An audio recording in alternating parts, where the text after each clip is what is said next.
Hi, എല്ലാവർക്കും പുതിയൊരു വീഡിയോയിലേക്ക് സ്വാഗതം. ഇന്ന് നമ്മൾ ഉണ്ടാക്കാൻ പോകുന്നത് വെണ്ടയ്ക്ക മീൻ കറിയാണ്. അപ്പോൾ വെണ്ടയ്ക്ക നന്നായിട്ട് അരിഞ്ഞെടുത്തിട്ടുണ്ട്. അതിനുശേഷം ഇതൊന്ന് ചെറുതായിട്ടൊന്ന് ഫ്രൈ ചെയ്തെടുക്കണം. അപ്പോൾ വെണ്ടയ്ക്കയൊക്കെ ഇതേപോലെ ഫ്രൈ ചെയ്തെടുത്തിട്ടുണ്ട്. ഒരുപാടങ്ങ് മൂത്ത് പോകണ്ട, ചെറിയ രീതിയിലൊന്ന് ആ വഴുവഴുപ്പ് മാറുന്ന വരെ ഒന്ന് ഫ്രൈ ചെയ്തെടുത്താൽ മതി. അതിനുശേഷം നമ്മളൊരു ചട്ടിയിലേക്ക് 2 വലിയ പഴുത്ത തക്കാളി അരിഞ്ഞതും 2 മീഡിയം സൈസ് സവാള അരിഞ്ഞതും 3 പച്ചമുളകും കുറച്ച് ഇഞ്ചി വെളുത്തുള്ളി ചതച്ചതും കൂടി ഇട്ട് കൊടുത്തിട്ടുണ്ട്. ഇനി ഇതിലേക്ക് 1.5 ടീസ്പൂണ് മല്ലിപ്പൊടി, 2 ടീസ്പൂണ് മുളക് പൊടി, 1/2 ടീസ്പൂൺ മഞ്ഞൾപ്പൊടി ഇത്രയും കൂടി നമ്മൾ ചേർത്ത് കൊടുത്തിട്ടുണ്ട്. ഇനി ഇതിലേക്ക് കുറച്ച് ഉപ്പ് കൂടി ചേർത്ത് കൊടുക്കുന്നുണ്ട്. ഇനി ഇതെല്ലാം കൂടി നന്നായിട്ട് തിരുമ്മിയെടുക്കണം. അപ്പോൾ നന്നായിട്ട് തിരുമ്മിയെടുത്തിട്ടുണ്ട്. അപ്പോൾ നമ്മളിനി ഫ്രൈ ചെയ്ത് മാറ്റി വെച്ചിരിക്കുന്ന വെണ്ടയ്ക്ക അതിലേക്ക് ഇട്ട് കൊടുത്തിട്ടുണ്ട്.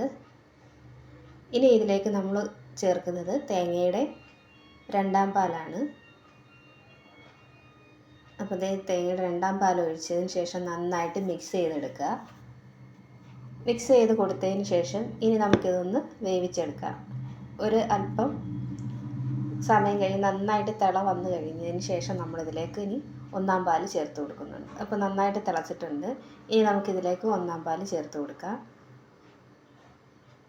ഇത് നന്നായി ഇളക്കി കൊടുക്കാം.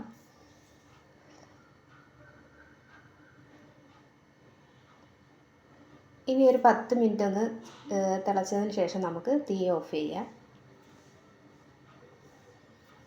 അപ്പോൾ തീ നന്നായിട്ട് തിളച്ച് വന്നിട്ടുണ്ട്.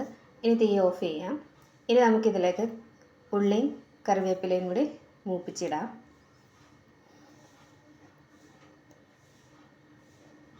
അപ്പോൾ ഉള്ളിയൊക്കെ നന്നായിട്ട് മൂത്തിട്ടുണ്ട്. ഇതിലേക്കൊരു 1/4 ടീസ്പൂണ് ഉലുവാപ്പൊടിയും കൂടി ചേർത്ത് കൊടുക്കുന്നുണ്ട്. അതിനുശേഷം ഇത് ചൂടാക്കിയതിന് ശേഷം നമ്മളിത് കറിയിലേക്ക് ഒഴിച്ചു കൊടുക്കാം. അപ്പം തന്നെ നമ്മുടെ കറിയിലേക്ക് ഒഴിച്ചു കൊടുത്തിട്ടുണ്ട്. അപ്പോൾ ഇത്രയേ ഉള്ളൂ, നമ്മുടെ അടിപൊളി കറി ഇവിടെ റെഡി ആയിട്ടുണ്ട്. നിങ്ങൾക്ക് വീഡിയോ ഇഷ്ടപ്പെടുകയാണെങ്കിൽ ലൈക്ക് ചെയ്യുക, ഷെയർ ചെയ്യുക. ഈ കറിയൊന്ന് ഉണ്ടാക്കി നോക്കിയിട്ട് നിങ്ങളുടെ അഭിപ്രായം കമൻറ്റായി അറിയിക്കണം.